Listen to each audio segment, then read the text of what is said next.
Hablemos de si Bitcoin es mejor que la vivienda o si la vivienda es mejor que Bitcoin. Pero antes, veamos este video. Puedo preguntarte, al ser tú político en activo, por prácticamente el único tema político realmente que nos interesa aquí, estando tú en el Congreso, que es situación de la vivienda en España. Lo único que nos interesa. Claro.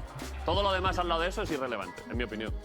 No, Casi. yo lo dije el otro día en el Congreso. Yo creo que lo que habría que hacer para realmente que la izquierda entienda que en este país se valore lo que se está haciendo es que la gente que tiene pasta pues deje de invertir en casas, que deje de creerse que una casa, que un piso es un bien de riqueza, que la gente que tenga pasta pues que invierta en oro, en bolsa, en Rolex, en criptomonedas, en vino, me da igual, pero que en casas no.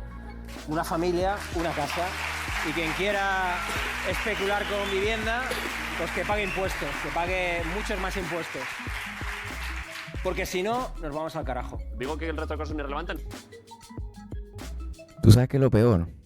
Y aquí me van a funar los bitcoiners maximalistas, pero lo peor es que Rufián tiene razón. Él utiliza medias verdades para conquistar a la audiencia. Eso me parece increíble. Eso es algo que es increíble de lo que pasa en España. Creo que mucho de esto pasó en Venezuela. Se subestimaba a estos personajes. Estos personajes son inteligentísimos. Son increíblemente inteligentes.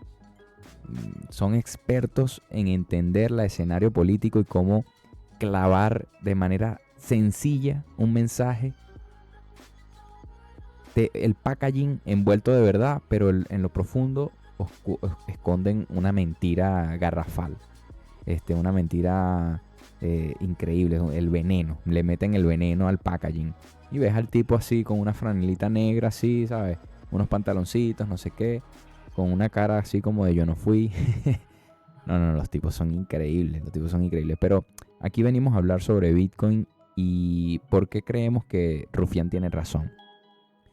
En parte Rufián tiene razón porque resulta que la distorsión del mercado de la vivienda es debido a que la ciudadanía está empujada al incentivo de adquirir bienes y activos reales que resguarden su riqueza. ¿Qué quiere decir esto? Que ellos crean el problema y ellos mismos imponen las soluciones. Ellos crean un problema de presión fiscal, crean un problema de dilución de la moneda, que crea una economía en caos, que al mismo tiempo restringen la oferta de vivienda, en el caso de España. Aparte de que restringen la oferta, restringen los terrenos para construir vivienda y obviamente no le dan acceso a la gente. No hay acceso en el mercado para que la oferta y demanda funcionen. Esto me recuerda mucho en un podcast en un space de Twitter con Nayib Bukele. Una vez le preguntó a una chica: presidente, ¿por qué las viviendas están tan caras? Yo vivo en Estados Unidos, soy exiliada por la violencia extrema que había en El Salvador antes y ahora quiero comprar vivienda en El Salvador, pero es imposible porque las viviendas están muy caras. Y viene el tipo y le dice: claro, es que las viviendas están caras porque ahora hay demanda de vivienda. Cuando asesinaban a todo el mundo en el país, nadie quería tener viviendas aquí y las viviendas estaban tiradas de precio. Entonces al final termina siendo un problema de oferta y demanda. Pero ¿por qué vinculamos esto con Bitcoin? Porque la vivienda ha tenido que ser un activo de reserva de valor, un activo de reserva de riqueza, debido a que no hay instrumentos que faciliten el acceso a esa cualidad demandada que es reservar valor. Históricamente no hemos tenido eso, no hemos tenido esos instrumentos, y si han existido, como el oro y recientemente las inversiones en la bolsa y las inversiones en empresas, ha sido unos tipos de inversión que no son accesibles para la mayoría. ¿Qué es lo más fácil para la mayoría, lo más intuitivo? La vivienda. Entonces históricamente se ha creado en algunas partes del mundo una guerra, una carrera armamentística sobre la adquisición y el perfeccionamiento de la inversión inmobiliaria, conectado incluso eso con la deuda. En el momento en que se conectó la industria de la vivienda con la industria de la deuda bancaria, se distorsionó lo que significa la vivienda. Se distorsionó lo que significa la vivienda porque entonces se creó un sistema de incentivos perverso en el que la gente no adquiere viviendas para vivir, adquiere viviendas para resguardar riqueza, y no es el deber ser. No estoy diciendo que el mercado esté errado en hacerlo. El mercado está en todo su derecho a hacerlo si el sistema funciona de esa manera. Pero no es lo correcto. No es lo correcto en mi opinión. Y es debido a que no hemos tenido instrumentos que resguarden valor. Históricamente el oro no ha sido ese instrumento que resguarde valor de manera eficiente. También debido a que el oro, en mi opinión, perdió su cualidad de respeto. Se le perdió el respeto después de lo que pasó con Bretton Woods, porque los estados degradaron esa fuerza que tenía el oro, porque se demostraron que no era resistente a la censura y que no era redimible por los billetes que ellos mismos habían creado, y entonces hacen el desacoplamiento del valor del dólar, hacen el desacoplamiento con el oro. Pero esto es interesante porque hay un artículo de Álvaro Di María en el Instituto Juan de Mariana que me parece fascinante, porque los invito a que lo lean, porque habla sobre esto precisamente y muestra un análisis comparativo entre las cualidades de Bitcoin y las cualidades de la inversión inmobiliaria. Y él más o menos básicamente dice que el ser humano siempre ha buscado escapar de la inflación, y para eso ha buscado instrumentos que sean difíciles de crear o de descubrir, que tengan poco deterioro, que sean transportables, que sean fungibles, que tengan bajo coste de custodia y mantenimiento, que sean difíciles de manipular. La vivienda es un activo que no es tan fácil de manipular porque es un activo físico complejo, ¿no? Y siempre el ser humano también ha buscado activos que tengan bajos riesgos regulatorios. En España hay una información de que el 83% de los españoles son propietarios de una vivienda. Y claro, esto puede ser problemático porque si no hay acceso a la vivienda debido a las condiciones de mercado, esto también crea una reducción de la oferta, y el aumento de la demanda hace que los precios sean imposibles de superar. O sea, hay gente que no tiene acceso a la vivienda. Y aquí hay un caso muy loco porque aquí sigue entrando gente, sigue entrando extranjeros. Yo soy extranjero y por ejemplo, venezolanos siguen entrando muchísimo. De África sigue entrando muchísima gente, pero hay más gente y cada vez hay menos vivienda. Y eso está haciendo una presión en la demanda muy fuerte. Entonces,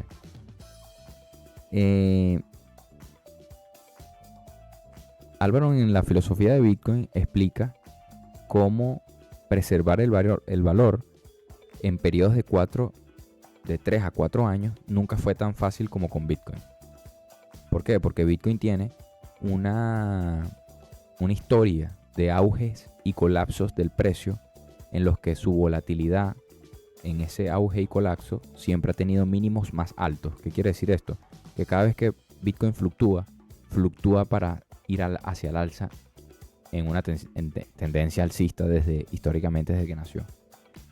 Y esto permite que personas que hagan una adquisición en un periodo determinado de 4 años están en ventaja comparativa con personas que hayan adquirido en posterior tiempo. ¿Qué quiere decir esto? Que una persona que adquirió, por ejemplo, para ponerlo claro, una persona que adquirió en el 2017 Bitcoin estaba al precio en 20.000 y ahora Bitcoin subió a 100.000 en el 2025. Ya tiene una apreciación que la volatilidad de corto plazo no le afecta. Además de eso, Bitcoin tiene cualidades como que es un activo real, es un bien presente.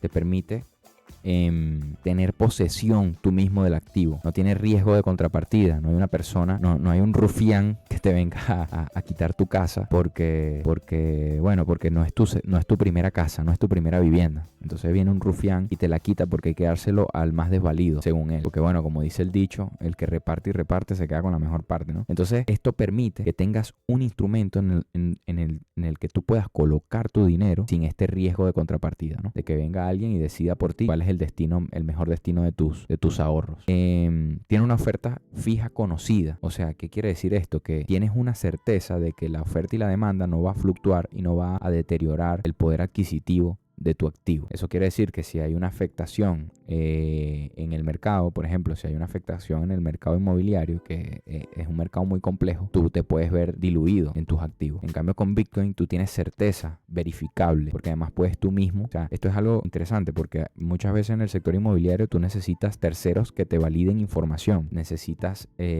data que solo te la facilita el Estado, o que solo te la facilitan instituciones, organizaciones especializadas, que son ellos los que auditan. Y como hay un dicho aquí que siempre repito yo, dice, ¿quién audita al que audita?, ¿no?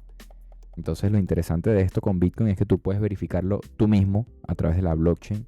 En la cadena de bloques puedes auditar lo que está pasando. Más allá de esto, Bitcoin tiene una oferta fija conocida y no depende de terceros, ya eso lo mencioné. Es muy divisible. Esto quiere decir que tú una casa, si tú tienes una vivienda, tú no puedes, bueno, voy a vender el cuarto, voy a vender una puerta de la casa, porque necesito liquidez, necesito ir al Mercadona a comprarme el mercado de la semana. Tú no puedes comprar con un pedazo de tu casa en el Mercadona. Tú lo que puedes hacer es, con Bitcoin, si tuvieras Bitcoin en vez de una casa, tú puedes fraccionar tu Bitcoin y si necesitas liquidarlo por una necesidad, tú puedes hacerlo perfectamente. Esa es una ventaja comparativa muy alta. Además que la velocidad en la que puedes hacer eso es mucho más rápida que con una casa.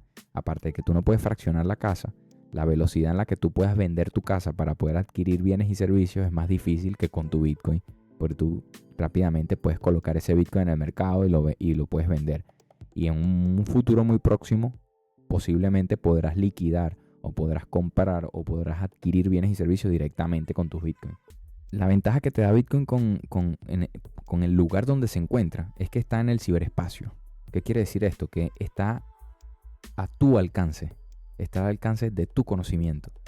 Es un instrumento asimétrico con respecto a los instrumentos físicos. ¿Por qué? Porque los instrumentos físicos pueden ser afectados por un tercero. Eso lo mencioné antes, pero cuando tú lo ves desde la perspectiva de lo digital, ves otra visión, ¿no? de esto que estamos hablando. Otra cualidad interesante es que permite mantener niveles altos de privacidad.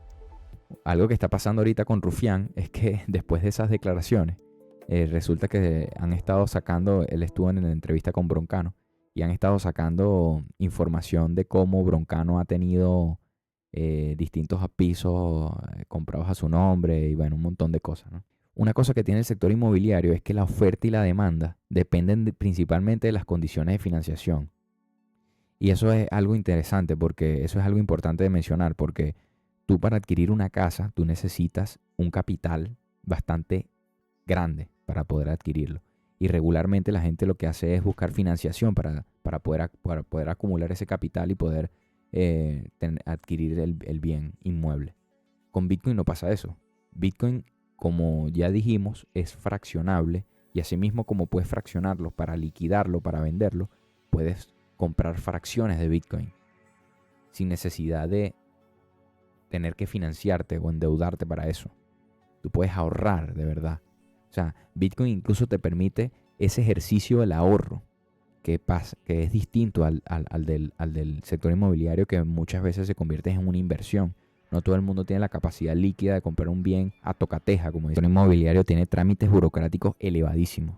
Aquí tú para hacer cualquier cosa, tú para tirarte un pedo aquí, tú tienes que, sellar, poner tu nombre, SKU, firma, DNI, NIE,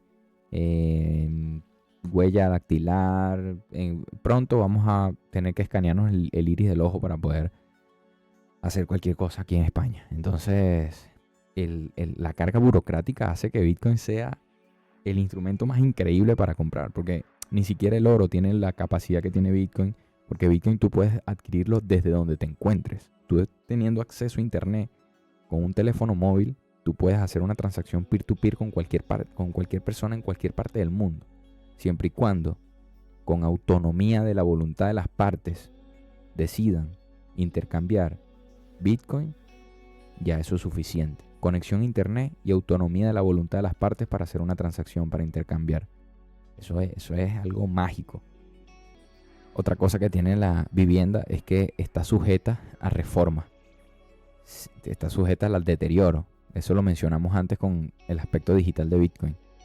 El hecho de que la vivienda sea física está expuesta al deterioro, por lo que tu bien perfectamente puede deteriorarse con el tiempo, y Bitcoin a existir en el ámbito digital no sufre ese costo de mantenimiento. En fin, es interesante lo que está pasando en España con el tema de la vivienda, porque además estoy viendo que se está convirtiendo en una política de Estado. Y no hay nada más eficiente y eficaz para comprar votos que la política de la vivienda. Y más cuando estamos en un país de propietarios. Por lo que es interesante. No puedo decir que es exactamente lo mismo que pasa en Venezuela, que pasó en Venezuela, pero tiene muchas pinceladas muy parecidas. Por ejemplo, ver estas cosas como cuando Sánchez dice que esta es la... A ver si se escucha. Como siempre ha sido, es el de la desigualdad. Y hoy la desigualdad, sobre todo, viene provocada por la imposibilidad de muchísima gente de acceder a una vivienda. Y yo lo he dicho, esta legislatura va a ser la legislatura de la vivienda. Mi planteamiento es crear un quinto pilar del estado del bienestar, que es la política de vivienda.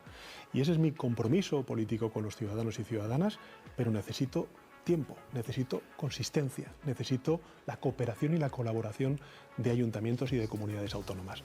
A mí me hace mucha gracia escuchar a algunos líderes políticos de la oposición percutir de nuevo y reivindicar fórmulas fracasadas. En fin, la forma en la que habla así, fórmulas fracasadas, te lo dice de una manera así como que no rompe un plato, como que es un santo Dios, hay que reponerle una vela. Sánchez es increíble, tío, es que son impresionantes. Yo de verdad que me quito el sombrero con la capacidad de engaño que tiene esta gente, porque se la tienen bien montada. O sea, es impecable, de verdad es impecable la forma en la que se expresan. Es increíble, es increíble. Y bueno, el chavismo hizo mucho de eso en Venezuela y engañó a mucha gente de esta manera. Y es interesante cómo el fenómeno puede replicarse en otra parte, repetirse, y que las personas se coman el cuento de la misma manera, aunque haya pasado en otra parte del mundo. Aunque se haya repetido ese mismo escenario, la gente igual se come los mojones. Ahí estaba viendo una noticia porque estaba más o menos analizando lo que pasó en Venezuela con el tema de la vivienda. Básicamente el chavismo ofreció viviendas a través de una misión que se llama la Gran Misión Vivienda Venezuela, y los casos de corrupción que salieron ahí son brutales, porque el que reparte y reparte se queda con la mejor parte. Entonces estos tipos eran los que designaban los contratos, eran los que tenían la macolla con los contratistas, y al final se convirtió en una fiesta de corrupción, en la gran fiesta de la corrupción. Los tipos, una casa valía, una casa que presupuestada valía 90.000, ellos se decían que valían 20.000. Y entonces construían una casa de 20.000 por debajo de los 20.000 con materiales basura, y el resto se lo robaban, básicamente se lo robaban. Y se lo robaban y tenían casas en el exterior de lujo. O sea, es que el socialismo de verdad que es una basura total. Es una verdadera basura. Así que, españoles que me escuchan, no sé cómo en el cuento de esta gente. Nada, para que no se nos haga más largo, lo dejamos hasta acá.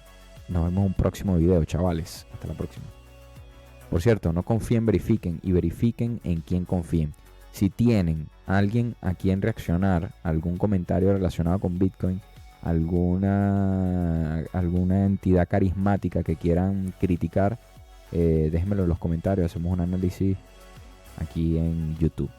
Nos vemos en la próxima.